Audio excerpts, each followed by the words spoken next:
CC Info 91. La chaîne YouTube consacrée aux non-voyants. Présentée par Alain. Avec Guy Delfino, mon collaborateur. Guy est musicien.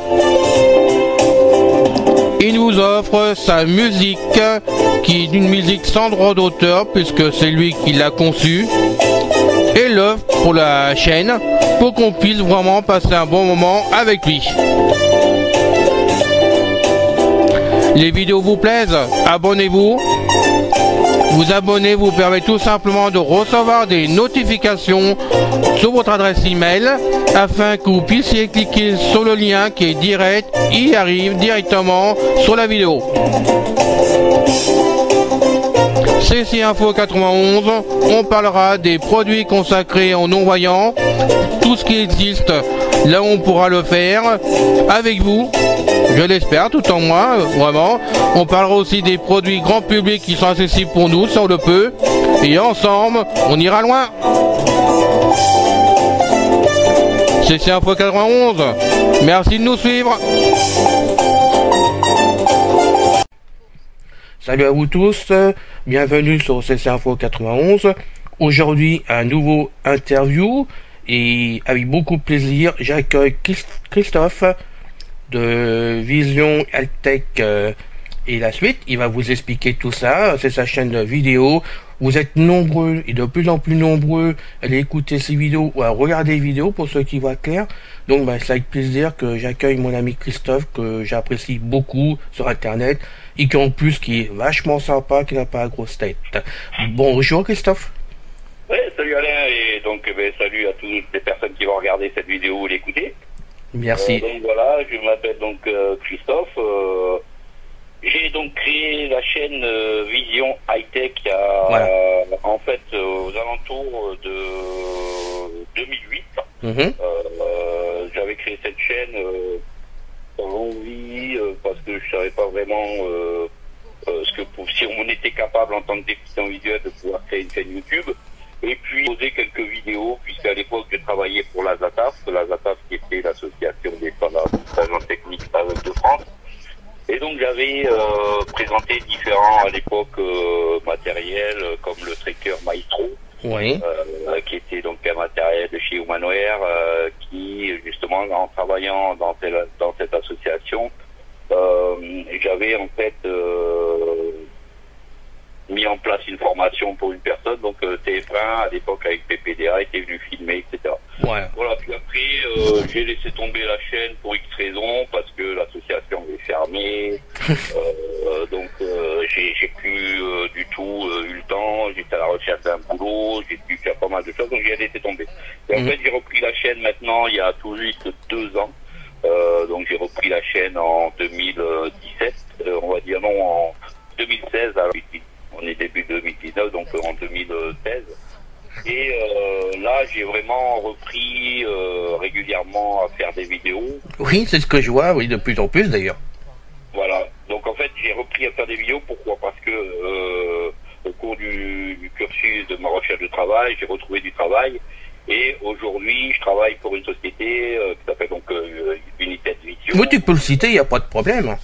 Voilà, donc United Vision, anciennement Techni Braille en dialogue, et je me suis aperçu lors de différents salons, lors de différentes manifestations, qu'on avait beaucoup de personnes qui, par rapport à leur difficulté de se déplacer, par rapport à leur difficulté de pouvoir connaître du matériel, je me suis dit, étant donné que je suivais pas mal de personnes sur YouTube qui faisaient des vidéos sur de l'high-tech, je me suis dit pourquoi pas créer une vidéo de l'high-tech, mais pour les personnes déficientes visuelles, les personnes malvoyantes et les personnes non-voyantes. Voilà, alors avant qu'on aille plus loin, parce que tu m'as pas laissé emballer le truc, mais ça n'a pas d'importance. Bien sûr, tu es entièrement d'accord que cet enregistrement soit fait entièrement et pas sur CC Info 91 pour la loi française et pour YouTube. Ah oui, bien sûr. Qu'il n'y a pas de souci, voilà. Hein. Donc moi j'ai quand même des questions à te poser parce que franchement c'est fabuleux tout ce que tu fais. Hein, je le dis vraiment de bon cœur, hein, de toute façon. je me rappelle qu'au démarrage, quand tu as démarré, n'est-ce pas, il faut le dire aux amis quand même, moi je t'avais prédit que tu aurais au moins 400 personnes. Tu n'y croyais pas au démarrage. Hein, c'est vrai. Bah, en fait, pas personnellement, parce que quand j'ai démarré, moi je pensais vraiment que ça allait intéresser quelques personnes. Je pensais même pas que ça allait continuer d'ailleurs, hein, puisque ouais. Mais dit pourquoi pas essayer de renseigner les gens de cette façon-là. Et bah, si. Et puis tout comme fait. Ouais, ça s'est emballé, mais alors maintenant que tu es à, on va dire, je crois, plus de 16 000 abonnés actuellement, ça te fait quoi? Bah, ça me fait pas grand-chose en fait, ça me fait plaisir parce que j'ai eu beaucoup de retours de personnes qui, grâce à certaines vidéos, ont pu découvrir certaines choses. Oui. Après, ça fait rien parce que pour moi, l'essentiel, c'est que j'arrive et en même temps avec les autres abonnés qui participent dans les commentaires, etc., on arrive à créer quelque chose, une dynamique qui permet aussi de faire connaître à beaucoup de gens et on arrive à toucher dans le monde entier. C'est ça qui est important, c'est que on arrive à renseigner des personnes dans le monde entier qui ne pourraient malheureusement pas avoir l'info et grâce à ça, ils arrivent à l'avoir. Et t'as eu des retombées de personnes vraiment qui t'ont dit Christophe, c'est super ce que tu fais et moi ça m'aide dans la vie de tous les jours parce que j'ai découvert du matériel qui justement me permettait d'avancer. Oui, voilà, en fait j'en ai vraiment eu beaucoup. Beaucoup de retombées avec beaucoup de gens dans différents pays, du côté du Maroc, de l'Algérie, du côté de Nouméa, du côté, voilà, j'ai vraiment beaucoup de personnes qui apprécient apparemment les vidéos et qui participent dans les commentaires, oui. qui m'appellent via les réseaux sociaux, donc c'est vraiment sympa. Ouais, c'est ça, ouais. Et on te demande certaines vidéos quand même parmi toutes ces personnes du monde entier. Ah oui, voilà, ouais. Il y a des gens qui me demandent si je peux tester tel ou tel matériel.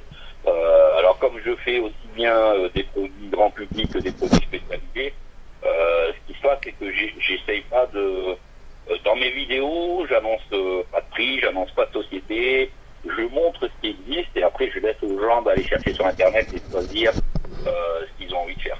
Ouais, c'est ça. Mais ça, c'est appréciable de voir justement que, on peut le dire, tu travailles quand même pour une société pour distributeur pour nous, mais il n'était pas là pour vendre, pas là pour parler des prix, tout ça. C'est vraiment appréciable de voir que tu es neutre à la base et tu nous présentes vraiment des produits qui nous intéressent tous parce que c'est vrai, c'est très varié ce que tu fais. Ça passe des smartphones, Android ou iPhone, ça puis d'autres modèles. Ça passe sur le modèle, le matériel classique et même pour les distributeurs pour nous. On en connaît pas mal grâce à toi. Et comment tu arrives à avoir ce matériel? En gros, je suppose que ça vient des distributeurs, mais tu en as aussi d'ailleurs du matériel qu'on te prête? Alors, c'est une grosse partie, c'est tous les distributeurs. Bon, déjà, moi-même, en travaillant au sein de Unité Vision, j'ai tout le matériel qui peut exister sur le marché pour les personnes déficientes visuelles. Après, tout ce qui est matériel hors spécial déficient visuel, soit je l'achète de mes propres deniers, soit on m'en prête, des fois sur des téléphones que j'ai pas forcément. Je vais demander à quelqu'un que je connais s'il a un autre neuf, par exemple, il dira tiens, est-ce que tu peux me prêter une demi-journée le temps que je fais une démonstration? Voilà, c'est ça. Tu vois, on me le prête et ça permet de pouvoir montrer, parce que malheureusement on peut pas tout acheter. Ah non, ça je m'en rends compte pour moi. Je veux faire des vidéos, mais c'est vrai qu'on ne peut pas tout acheter, c'est pas possible. Non. Hein? C'est la problématique, c'est que il existe tellement de choses, on pourrait, quand on voit un magasin comme Amazon, comme Darty ou autre, c'est vrai que tous ces magasins qui ont tellement de matériel qui pourraient... Alors, moi, le but aussi des vidéos, c'est de montrer que ces produits-là peuvent être accessibles soit à un malvoyant, soit à un non-voyant, et suivant ce que moi j'arrive à faire, parce que je sais pas si tu es un peu aussi au niveau de ma vision.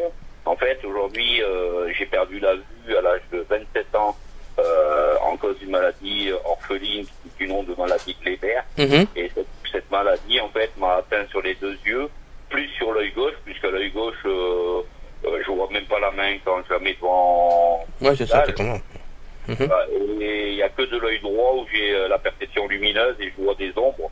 Mais comme j'ai vu jusqu'à l'âge de 27 ans, j'ai cette mémoire visuelle. Visuelle, ouais, c'est sûr. Ouais. Moi, qui permet quand même être un peu plus à l'aise qu'une personne déficiente visuelle de naissance. Bah complètement. Moi, bon, c'est pareil, hein, j'ai commencé à perdre la vue en 95, on va dire, en tout cas moi j'avais 4 dixièmes, donc ça a baissé. Maintenant, bah, je vois juste le noir, et on va dire le blanc, puisque bon, je vois la clarté du jour, mais comme j'ai une double cataracte qui me bouge complètement la vision, et que c'est pas opérable à cause de la rétine pigmentaire, ce qui fait que je vois vraiment que la clarté du jour, c'est tout. Hein. Donc c'est vrai, je suis un peu comme toi, et bien souvent, ton matériel que tu présentes m'aide d'ailleurs à faire mon choix, à choisir, dire bon, ça fonctionne, j'ai envie d'acheter ça, bon, et c'est franchement, tu es très utile de ce côté-là pour moi, mais je pense que pour d'autres aussi, justement. Bah, en fait, voilà, ce que j'essaye de montrer, c'est que tel ou tel matériel peut fonctionner pour telle ou telle personne, ou lorsque je vois que pour une personne non-voyante, ça va être un peu trop compliqué, ou moyennement accessible, de toute façon, dans la vidéo, je dis qu'à ce moment-là, il faudra l'aide d'une personne tierce, parce que j'estime à un moment donné que si moi, avec mon restant visuel, j'ai pu le faire, mais je me mets des fois aussi dans des conditions en me fermant les yeux ou en bandant les yeux. Et quand je fais ça, c'est pour voir aussi si une personne non-voyante va pouvoir être capable de ce que je fais malgré mon restant visuel. Donc j'essaye de rester vraiment positif c'est ça. Et neutre au maximum pour dire ça vous pouvez le faire ou ça vous pouvez pas le faire. D'accord. Alors moi, au niveau des personnes voyantes qui regardent ta chaîne, je pense qu'il y a des spécialistes en même temps qui essayent de voir pour le matériel ce qui peut se faire pour nous. Est-ce que tu as des retombées de ces gens-là? Vraiment, ils sont intéressés par ta chaîne? Ah oui, là, je parle des voyants. Hein. Là, j'ai beaucoup de personnes, ce qu'on appelle des SIADV, des services d'intégration pour les personnes déficientes visuelles, des services en fait spécialisés. Des ergonomes, des thérapeutes, des opticiens, il y a beaucoup de professionnels qui se sont greffés à la chaîne. La chaîne, voilà, c'est ça. Parce que en fait, voilà, ça leur permet aussi apparemment de trouver des solutions, des techniques qui n'ont pas forcément le temps de chercher eux-mêmes. Donc, voilà. Ça permet à eux de savoir quelques petites astuces à dire à leurs patients ou à leur comment on appelle ça, aux personnes qui viennent à leur magasin, à leurs clients pour les conseiller. D'accord, ok. Bon, on va quitter pour le premier épisode parce que malheureusement on atteint le temps imparti hein, par YouTube pour moi. Donc je te retrouve tout de suite pour un deuxième épisode. Christophe, tu es d'accord? Ouais. Alors, on se dépêche. On a fini la vidéo pour aujourd'hui. Je vous dis donc à bientôt avec beaucoup de plaisir. Salut à vous tous.